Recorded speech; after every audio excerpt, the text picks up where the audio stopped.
खण्डमण्डलाकारं व्याप्तं येन चराचरं तत्पदं दर्शितं येन तस्मै श्रीगुरवे नमः।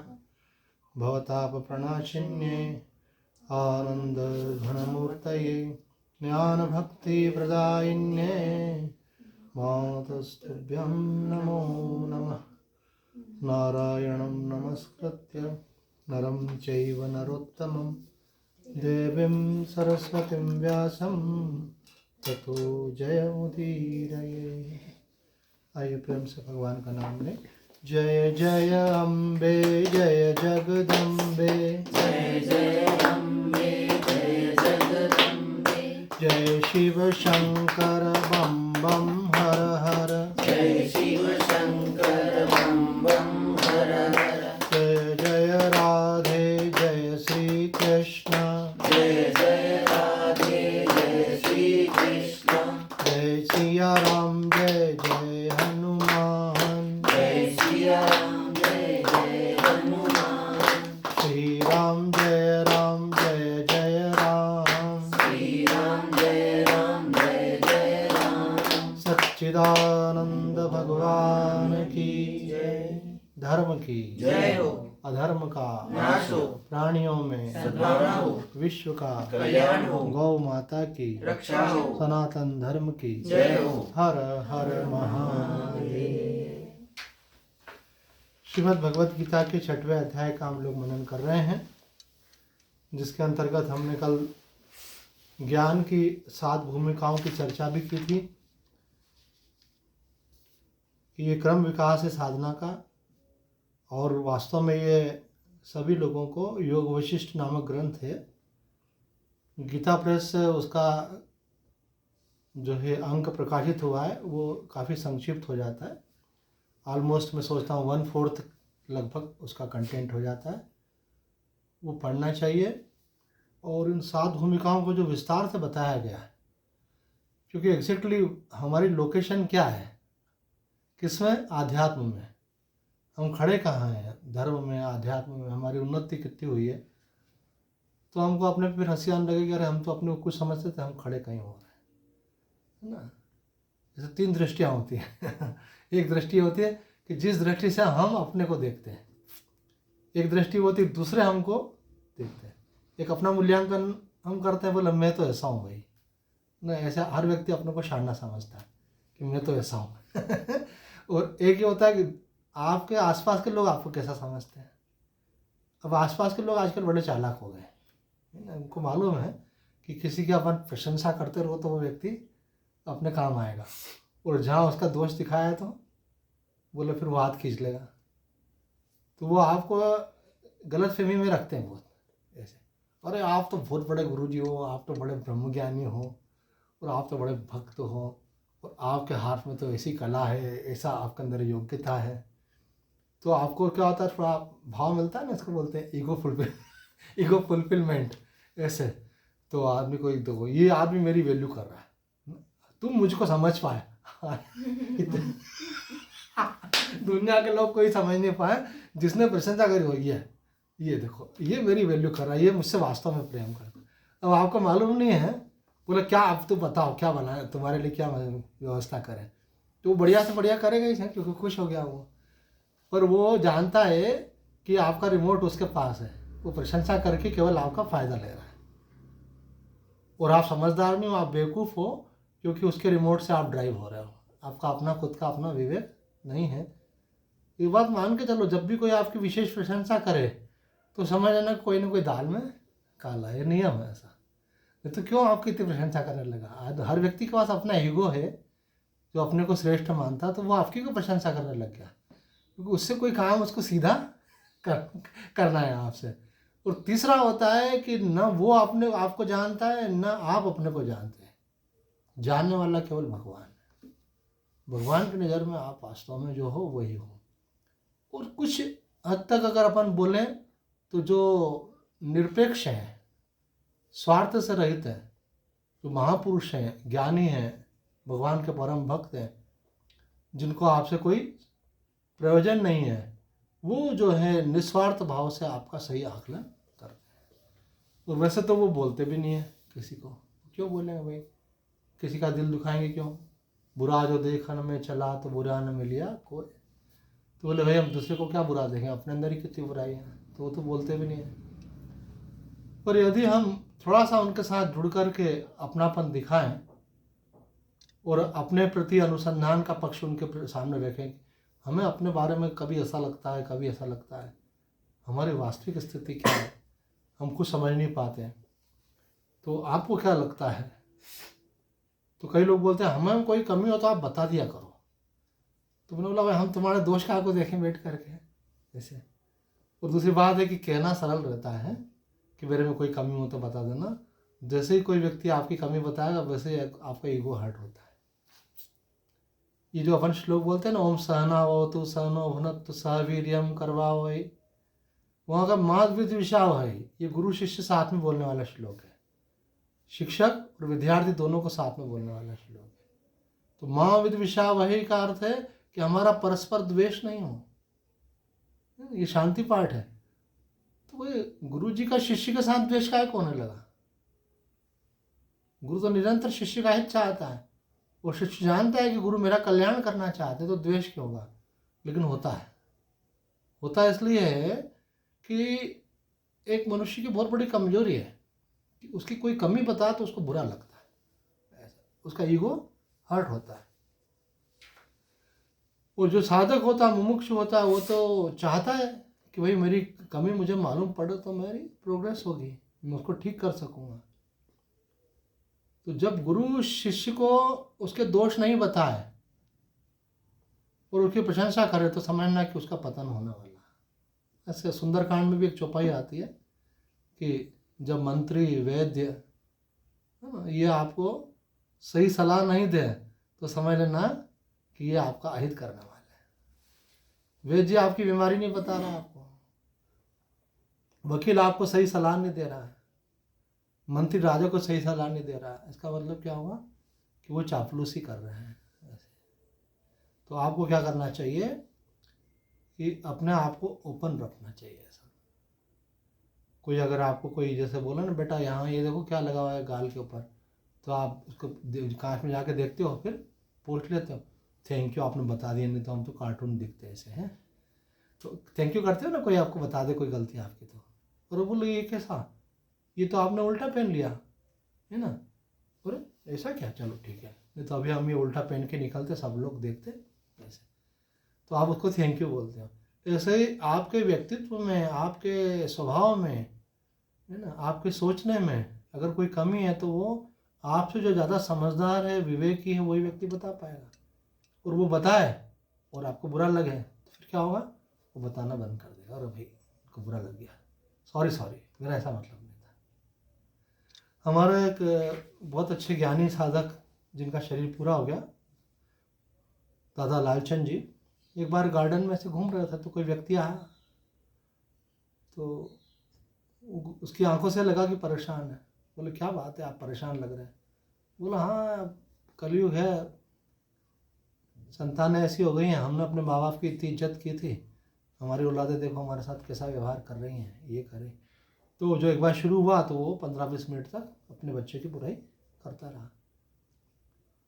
बोला आपको क्या लगता है। बोला मेरे को तो एक बात लगती है, दादा लालचंद जी ने बोला मेरे को तो एक बात लगती है कि समस्या उधर नहीं है, समस्या इधर है।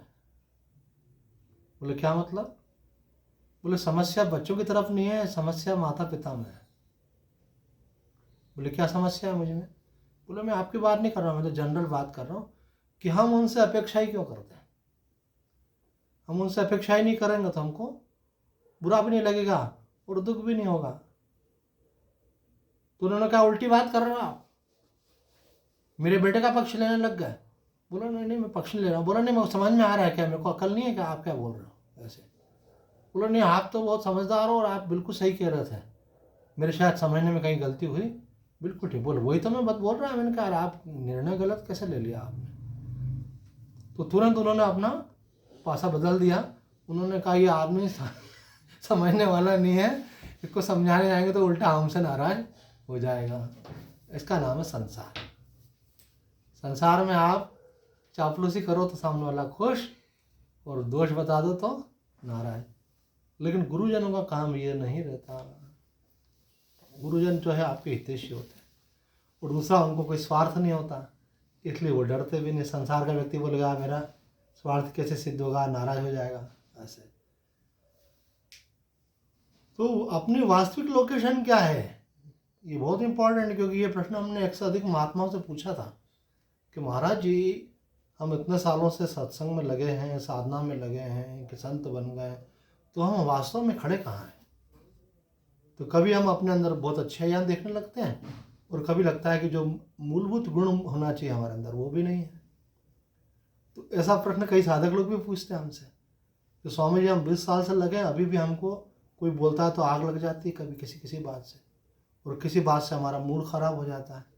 तो इसका मतलब क्या अभी हम वहीं के वहीं खड़े हैं क्या?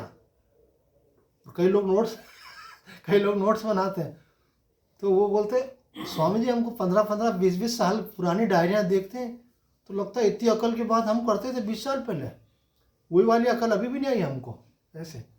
तो फिर कब आएगी? तो हारिए न हिम्मत, विसारिए न राम। मन जो है एक जगह स्टैंड नहीं करता है, वो थोड़ा नीचे ऊपर जाता है। कभी ऐसी अवस्था में होता है कि आपको लगता है कि हमारा काम बन गया है, हमारे जैसा कोई भक्त नहीं, और कभी ऐसा लगता है कि अभी हमारे अंदर तो भक्त का कोई गुण ही नहीं। चलता है ऐसा। लेकिन ये ऊपर नीचे होने पर भी फिर भी उसके बाद में भी उसको कहीं आप पकड़ सकते हो कि ज़्यादा मन की स्थिति कैसी बनी रहती है। तो वो जानने के लिए जो है हम गुरुजनों से जो पूछते थे उसका उत्तर इसके अंदर दिया हुआ है। किसके अंदर? कि आप शुभेच्छा में खड़े हो, कि सुविचारणा में खड़े हो, कि तनुमानसा में खड़े हो, कि आपका काम बन गया है, मतलब सत्वापत्ति, चौथी अवस्था। सबका वर्णन हमने एक एक लाइन में किया, जैसा बाबा ने किया है यहाँ पर, क्योंकि प्रसंग तो गीता जी का चल रहा है, बीच में ही प्रसंग आया है। तो कहा था शुभेच्छा का मतलब ज्ञान प्राप्ति की इच्छा हो जाना। अब वृंदावन के स्वामी शरणानंद जी महाराज, प्रज्ञाचक्षु महाराज जी बड़ा उच्च कोटि के संत थे।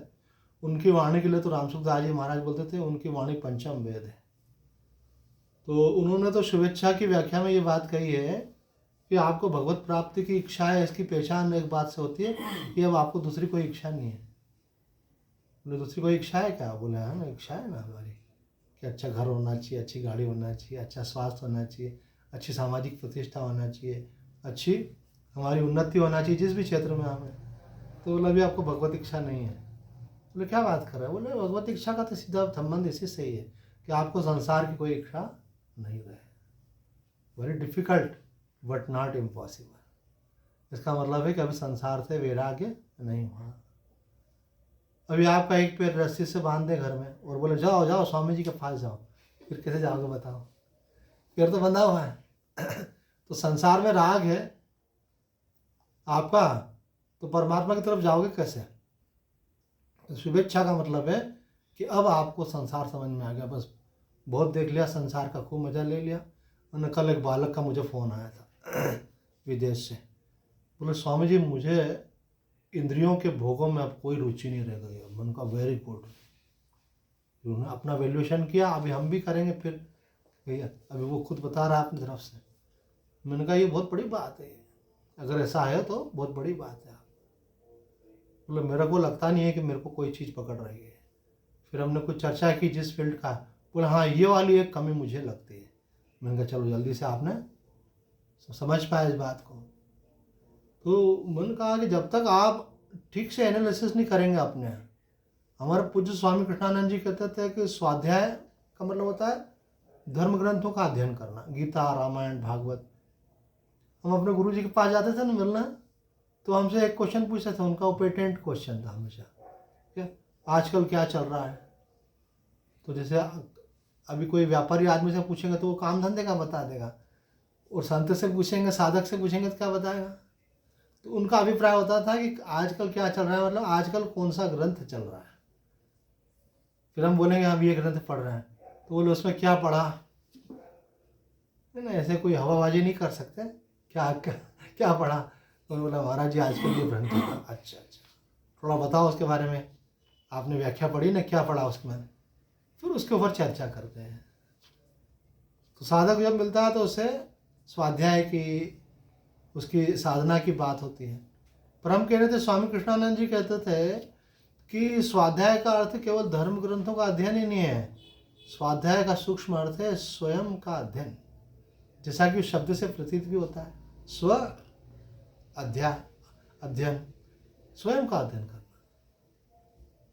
हम कल कहाँ खड़े थे, आज कहाँ खड़े हैं? कहीं ऐसा तो नहीं हम एक ही गलती को बार बार करते चले जा रहे हैं। देखो आजकल एक प्रचलन चला है, आपकी उम्र 40-50 साल की हो गई है क्या? बोले हाँ। तो फिर आपको चाहिए कि आप साल में एक बार अपनी जांच कराओ। रूटीन चेकअप बोलते हैं कि आपका स्वास्थ्य कैसा है। तो कोई गड़बड़ा हो रही होगी तो उसको आप जल्दी सुधार लोगे। कुछ खान पान से सुधर जाती है, कुछ व्यायाम से सुधर जाती है, और कुछ नहीं तो फिर उसका मेडिकेशन करना पड़ता है। तो आप पहले ध्यान रखोगे तो बीमारी बढ़ नहीं पाएगी। तो चेकअप कराना पड़ता है। ये तो जो बॉडी के प्रति कॉन्शियस है, हेल्थ के प्रति कॉन्शियस है, वो साल में एक बार रूटीन चेकअप कराते हैं। अभी उम्र हो गई क्या 50 साल की? नहीं तो बोले कोई बात नहीं, 40-50 साल की हो जाए उसके बाद थोड़ा ज़्यादा ध्यान रखना। बच्चों के लिए छुट्टी है अभी, तो 50 साल के बाद रूटीन चेकअप कराना पड़ता है। अब इनसे पूछोगे तो बोलेंगे हाँ हम करवाते हैं, हमसे पूछोगे तो बोलेंगे हम करवाते हैं। और एक व्यक्ति तो बोले कि हमारे परिवार में तो एक नया पैटर्न चला है हमने, कि जिसका बर्थडे होता है तो सुबह सुबह जो है लैब से ब्लड का सैंपल लेने के लिए उसके पास व्यक्ति आता है। तो बोलता मैंने तो बुलाया नहीं था। वो तो घर वाले बोलते हैं हमने बुलाया है इसको। हम चाहते हैं आप स्वस्थ रहो, और आप स्वस्थ तब रहोगे जब आपको मालूम रहेगा कि आपका वास्तविक स्थिति क्या है। तो खून की जांच से बहुत सारी चीज़ें मालूम पड़ जाती है ऐसे।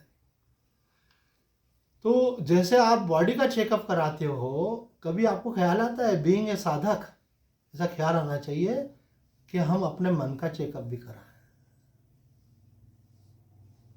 हम किसी संत से मिले, महात्मा से, वो भी जल्दी नहीं बताते, थोड़ा जब कांटेक्ट में रहते हैं तो बताते हैं।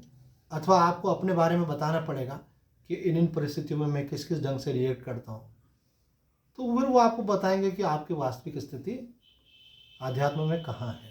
ऐसे हमारा पूज्य स्वामी कृष्णानंद जी कहते थे कि अगर आप साधक हो, साधना करते हो, स्वाध्याय करते हो, तो आपका स्टैंडर्ड ऑफ रिएक्शन बदलना चाहिए।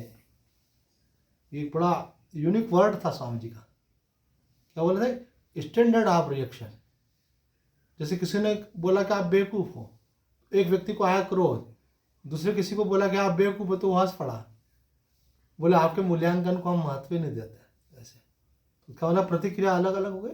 ऐसे एक व्यक्ति का कुछ नुकसान हुआ तो उसकी प्रतिक्रिया एक होती है, और एक आध्यात्मिक रूप से विकसित व्यक्ति है तो उसका वो बोलता है कि मेरे भाग्य में था ही नहीं, चला गया, है ना। एक गुरुद्वारे में सब मत्था टेकने के लिए गए, तो मत्था टेका तो जेब में 100 रुपये गिर गए एक व्यक्ति के। तो उसके बेटे ने उठा लिया, तो उन्होंने बोला बच्चा है चलो खेलने दो। तो वो 500-500 के नोट थे, तो बोले दो, बोला नहीं दूंगा। ऐसे करके बच्चे करते हैं कभी। बोले चलो खेलने दो। थोड़ी देर बाद बच्चे से पूछा कहाँ है? बोले मेरे पास कहाँ है। तो बच्चे रहते हैं, पता नहीं कहाँ घुमा दिया उसने। तो उसका मन एकदम से डाउन होने लगा। तो बोले देखो तुम दरबार में आए हो, यहाँ गुरु महाराज विराजित है, ग्रंथ के रूप में गुरु विराजित है। तो ये सोचो कि कोई बंदा आकर के यहाँ मानो अरदास कर रहा होगा, प्रार्थना कर रहा होगा, भगवान में बहुत तकलीफ में हो, मेरी तकलीफ दूर हो, और अचानक उसकी नज़र रुपयों पे पड़ी होगी। तो उसने सोचा होगा कि भगवान ने मेरी प्रार्थना सुन ली। हो सकता है उसको आपसे अधिक ज़रूरत हो, इसलिए उसने सोच ही नहीं पाया कि किसका है और मैं वापस करूं। और उसने सोचा कि मेरे को तो भगवान ने कृपा करके दे दिया, मेरा रास्ता निकल आया। तुमको कोई दिक्कत नहीं है ना, अपने को कोई दिक्कत नहीं है बेटा, कोई बात नहीं। अपने हाथ से अपन डालते हैं ना गुल्लक में, अपने हाथ से नहीं डाला, गुरु महाराज ने अपने सर लिया, वो ज़्यादा अच्छा हुआ। गुरु महाराज जानते हैं कि तुम्हारे पास ज़्यादा अच्छा है कि किसी दूसरे के पास पैसा होना ज़्यादा अच्छा है। जिसका भला होना था, तुमको पुण्य मिलना था। तो बोलो पापा जी क्या, अपने हाथ से तो बात अलग रहती है, वैसे चले जाए तो अपन मान लो तो क्या होता है ऐसे। तो बोले हमको इस विषय में एक महात्मा जी की बात अच्छी लगी। एक ही बात को लेकर के कई दृष्टिकोण होते हैं, लेकिन सबसे अच्छा दृष्टिकोण कौन सा होता है? जिस दृष्टिकोण से आपके चित्त में समाधान हो, आपका मन शांत हो, जिसके करने से आपका विवेक जगे, जिससे आपको भगवत सन्निधि, भगवत प्रेम बढ़े, वो समाधान सबसे अच्छा होता है। और आपने ऐसा आंसर खोज लिया जिससे आपका चित्त जल रहा है और आपको क्रोध आ रहा है ना, आपके मन में नाराजियाँ आ रही हैं, तो बोले वो कुछ, वो समाधान किस काम का। समाधान भी कई होता है, लेकिन समाधान वो होना चाहिए जो आपको आगे की तरफ ले जाने वाला हो, है ना, जो उलझाने वाला नहीं हो, अशांत करने वाला नहीं हो। तो हम देखते हैं कि ये जो भूमिका है इनका बड़ा विस्तार से वर्णन किया है, वशिष्ठ जी मुनि ने बहुत विस्तार से वर्णन किया, वो पढ़ने योग्य है। आइए हम ज्ञान की भूमिकाओं पे बोलने लगे। क्या होता है, किसी बात में बोलो तो उसमें बहुत सारे पक्ष होते हैं, तो लगता है ये पक्ष भी प्रकाशित होना चाहिए। तो हमारी राइट, जब तक जानकारी नहीं होगी हमको अपने बारे में। देखो, अर्जुन भगवान श्री कृष्ण के साथ था। अभी इसी पक्ष को थोड़ा और लंबा खींच देते हैं। अर्जुन भगवान श्री कृष्ण के साथ था, पर ऐसा बोलते हैं कि जब ये उपदेश हुआ था भगवान के द्वारा, तब अर्जुन की आयु 65 वर्ष की थी, है ना। जो लोग इस प्रकार का गणित लगाते हैं, अनुसंधान करते हैं, तो इतने समय तक भगवान के साथ था, वो बचपन से भगवान का मित्र था। लेकिन भगवान ने कभी उसको ज्ञान का उपदेश नहीं दिया। क्यों? कि ज्ञान का उपदेश उसको दिया जाता है जो ज्ञान लेना चाहता हो। जो लेना नहीं चाहता हो तो उसको दोगे क्या करेगा, है ना। मानो आपको हमने प्रसाद दिया और आप खाते ही नहीं हो, तो आप क्या करो, कहीं ना कहीं जाके रख दोगे। तो बोले भाई दो उसको, जो जिसके काम की चीज़ वो उसको देना चाहिए। तो भगवान ने ज्ञान का उपदेश नहीं दिया। लेकिन अर्जुन ने जब दूसरे अध्याय के 9वें श्लोक में आकर के बात कही कि शिष्यस्ते हम शादी माम त्वाम प्रपन्न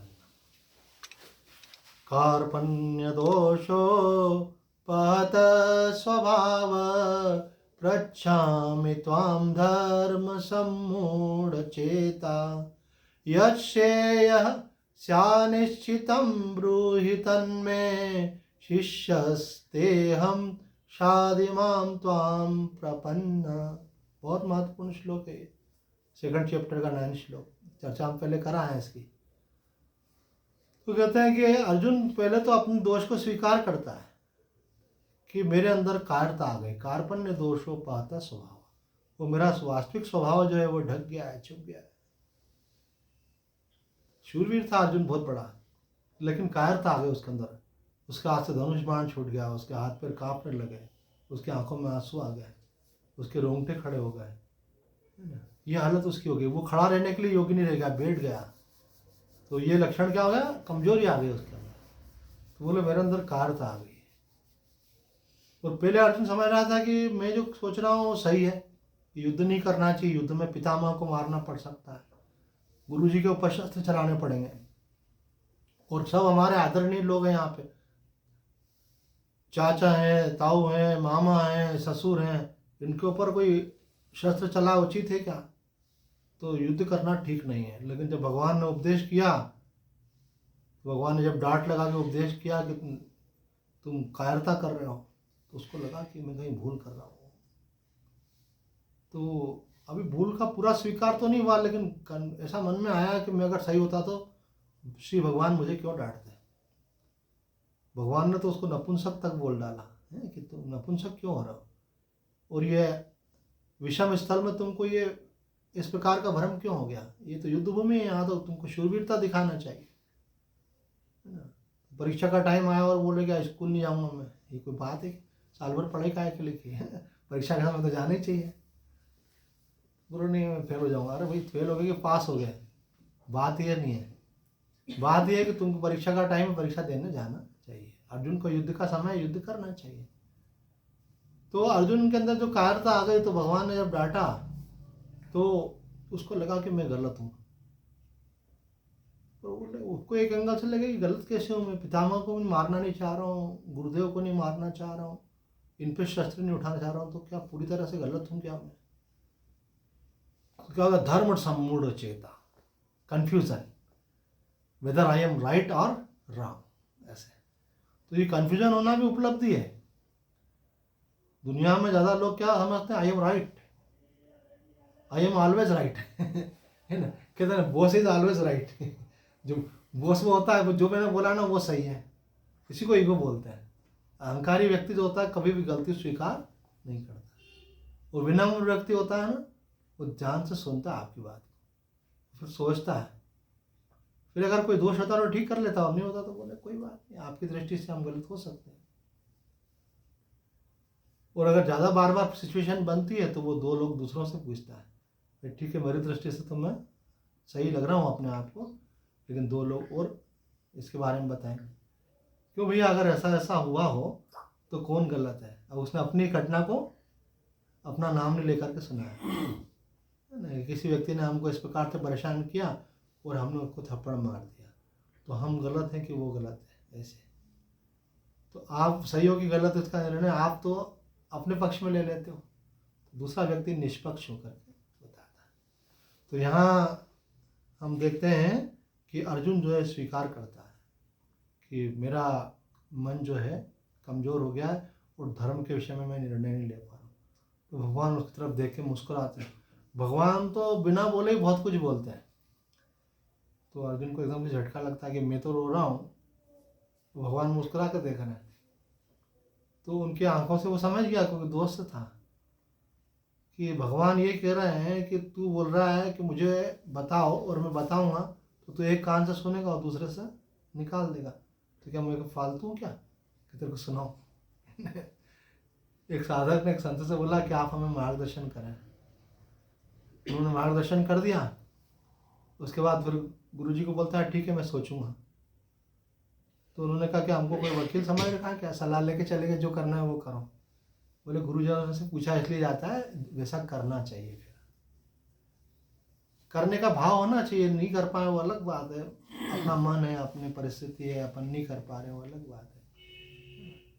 एक लड़की ने प्रश्न पूछा मुझसे, स्वामी जी मेरे पतिदेव अंडा खाते हैं और बोलते हैं अंडा वेजिटेरियन होता है। मैंने कहा अंडा कहाँ से वेजिटेरियन होता है ना? तो बोले नहीं इसको मांसाहारी नहीं बोलते क्योंकि इसमें चूजा तो आया ही नहीं अभी ऐसे। तो मैंने कहा हमारा धर्मशास्त्र और संत मानते हैं कि अंडा खाना नॉन वेजिटेरियन, अगर आप खाते हो तो उससे दोष लगता है। फिर उसका सेकंड क्वेश्चन था अगर ऐसा है तो फिर गाय जो दूध देती हैं तो वो दूध पीना भी फिर एक प्रकार से देखा जाए तो दोष है उसमें। तो मैंने कहा नहीं, गाय का दूध जो है भगवान को भोग लगता है। हमने स्वयं शंकराचार्य जी से पूछा था, हमारे शास्त्र महापुरुष भगवान की वाणी प्रमाण है उसके अंदर, तो उसको पीने में कोई दोष नहीं है, दूध पीने में कोई दोष नहीं है। भले वो पेड़ पौधों पे नहीं पैदा होता है, पर वो गाय घास खाती है और घास से बनता है, इसलिए उसको शाकाहारी मानना चाहिए, उसमें कोई दोष नहीं है। फिर क्वेश्चन नंबर 3 मेरे को अच्छा लगता है कोई पूछे तो, इसका मतलब व्यक्ति अपने को चेंज करने के बारे में सोच रहा है। तो फिर गुरुजी एक प्रश्न बनता है कि जैसे हम तो नहीं खाते हैं पर हमारे हस्बैंड खाते हैं और उनके लिए हम बनाते हैं, तो आपने कहा कि इसको खाने में पाप लगता है, तो क्या बनाने में भी लगता है क्या? उनका बिल्कुल लगता है, क्योंकि आप उनके सहभागी हो, है ना। कोई किसी घर में चोरी करने के लिए घुस रहा और कोई पीछे से उसको टेका लगा कि जब घुस जा तो वो चोर का साथी पकड़ा जाएगा कि नहीं पकड़ा जाएगा? चोरी का माल खरीदने वाला भी पकड़ा जाता है ऐसे। तो आप उनके सहयोगी बने, इसके लिए दोष आपको भी लगेगा। मतलब उनका ये था हमको पाप तो नहीं लगेगा, उनका लगेगा। उनका हम चापलूसी करने वाले नहीं है, हम तो बोलेंगे सीधी बात है जो लगेगा। तो गुरुजी फिर अब हमको क्या करना चाहिए? अब बताओ, अब सीधी बात है, जो काम गलत है वो नहीं करना चाहिए ऐसे। फिर वो अगला प्रश्न पूछेंगे, फिर वो झगड़ा हो घर में तो क्या करना चाहिए? बात चलेगी तो दूर तक जाएगी, फिर आपको खुद समझना है कैसे मैनेज करना है, तो आपके हाथ में है कि नहीं है वो आपको देखना है, पर जो गलत है वो गलत है। तो संसार में मनुष्य को सबसे पहले तो अपनी गलती स्वीकार होना चाहिए। गलती तब स्वीकार होती है जब आप धर्मशास्त्रों के प्रति सम्मान का भाव रखते हैं, तो आपको लगता है कि शास्त्र में ऐसा लिखा है। कई लोगों का शास्त्र में सम्मान की भावना नहीं होती है ना, क्या और ये तो कौन से ज़माने में लिखे गए हैं, अब ज़माना बदल गया है। तो कोई धर्म थोड़ी बदल जाता है। श्रुति विहित जो सिद्धांत है वो नहीं बदलते हैं, श्रुति सिद्धांत वही रहते हैं। स्मृति सिद्धांत बदलते हैं, स्मृतियाँ जो है देश काल परिस्थिति के अनुसार बदलती हैं, लेकिन जो श्रुति का सिद्धांत है सत्य बोलना चाहिए। तो सदा बोले जमाने गए हरिश्चंद्र के, अभी अगर सत्य बोलेंगे तो घर चलाना मुश्किल हो जाएगा। मैंने कहा ऐसा नहीं है, सत्य बोलने से और बल्कि घर अच्छा बढ़िया चलता है, ज़्यादा स्पीड से चलता है। क्यों? कि लोगों का आप पे विश्वास बनेगा। हो सकता है शुरू शुरू में ऐसा लगे लोगों को, लेकिन आप पे विश्वास जैसे बन जाएगा तो वो 1000 जगह छोड़ के भी आपके पास ही आएंगे, कोई भी काम होगा तो। बोले ये आदमी ऑनेस्ट है, ये बेवकूफ़ नहीं बनाता, भरोसा बढ़ जाएगा आपका। तो ऐसे जो भी श्रुति सिद्धांत है हमारे, तो वो जो श्रुति स्मृति दोनों में कभी विरोध आता है ना, तो कहते हैं कि जो बात श्रुति में कही गई वो मानो। श्रुति का मतलब होता है वेद, जो वेदों में कही गई। तो अर्जुन स्वीकार करता है कि मेरे अंदर कमजोरी आ गई और मैं धर्म के विषय में मोहित हुआ हूँ, और आप मुझे देख किस प्रकार से रहे हो कि मैं आपकी बात मानूंगा कि नहीं मानूंगा। तो बोले मैं हाथ जोड़ता हूँ, मैं आपका चेला हूँ, है ना, मैं आपका शिष्य, शिष्यस्ते हम। अब राइट पोजीशन में आया अर्जुन, अब ग्रहणशीलता की स्थिति में आया। अब वो मित्र नहीं है, अब क्या है, शिष्य। मित्र को ज्ञान नहीं होता, पुत्र को ज्ञान नहीं होता, इसलिए वेद व्यास जी ने जो है अपने पुत्र सुखदेव को ज्ञान नहीं दिया, कहाँ भेजा, जनक जी के पास। क्योंकि पुत्र मोह में क्या होता है, पिताजी बोल रहे हैं ना, आप बोलो ना पापा, मैं सुन रहा हूँ, इधर देख रहा हूँ उधर देख रहा हूँ। और शिष्य होगा तो चुपचाप बैठो सीधे, है ना। कई बार मम्मी पापा नहीं पढ़ा पाते ना, कोई टीचर आता तो बच्चे उससे पढ़ते हैं, क्यों, क्योंकि वहाँ लाड़ ज़्यादा रहता है। कोई तो पढ़ा भी लेते हैं ऐसे, पर कोई का ऐसा होता है। तो उसका मतलब क्या हुआ कि अर्जुन ने स्वीकार कर लिया, नहीं अब तो आप जो बोलेंगे मैं करने को, शिष्यस्ते हम शादिमाम त्वाम प्रपन्ना।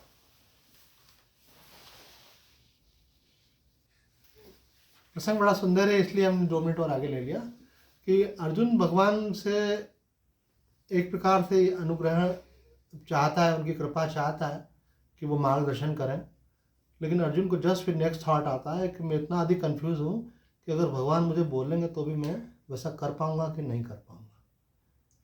बहुत सो विवेकी है, इसलिए वो अगले स्टेप में बोल देता है शिष्यस्ते हम। फिर उसकी नेक्स्ट स्टेप में बोलता है शादी माम त्वाम प्रपन्नम, कि मैं आपके शरणागत हूँ।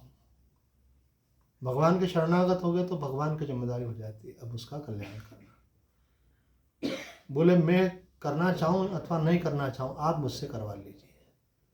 क्यों, क्योंकि आप समर्थ हैं, आप अंदर से प्रेरणा करने वाले हैं।